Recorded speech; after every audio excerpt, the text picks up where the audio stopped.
Making sure your material is hooped correctly is probably one of the most important parts of embroidery, especially if you're embroidering things like backpacks, makeup bags, things like that, where the name needs to look perfectly straight. Here we have a piece of material that I've loaded into my embroidery hoop, and as we can see here on the top and bottom of our hoop, and also on the left and right, we can see little notches. And if you're ever having trouble lining up your material in your embroidery hoop, do not fear, because you can just use a material pen and you can draw a square in your material, and where the crosshairs meet we can place one of the snowman stickers. If you're not familiar with snowman stickers, this is what they look like, and they are included with your Brother embroidery machine, and they are used to help you center your designs before you start embroidering. Taking one of the small snowman stickers, all you need to simply do is line up the cross on the snowman sticker with the cross that you have made on your material.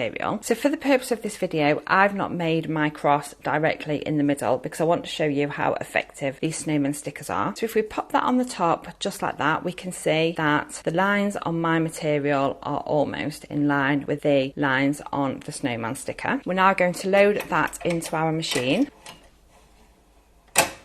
So up over on our screen, we can see that I've typed in my name as if I was going to pop it onto a rucksack, and I've used the little arrows here on this square and I've shrunk it so it fits within the box. Now we're going to press close. Now we're going to click edit end. On this screen now, we can see our snowman symbol. That's the option that we need to choose so that the machine scans our snowman. So if we click on there, it says select the area with the embroidery positioning mark, and we're just going to click scan.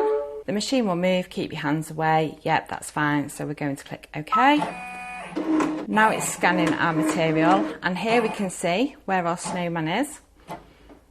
It's now adjusting our material. And now we can see that it has adjusted our design so that even though our material is not perfectly straight, it's adjusted our name so that when we remove it, then the name will appear straight on the material. And then we've just got another warning to remove the embroidery positioning mark, because obviously we don't want to sew our snowman marker onto our design. And this is the perfect time-saving way if you're new to it, or you're a little bit unsure, or you just need a little bit more practice on getting your embroidery lined up. This is the quickest and easy way to make sure you get perfect results every time.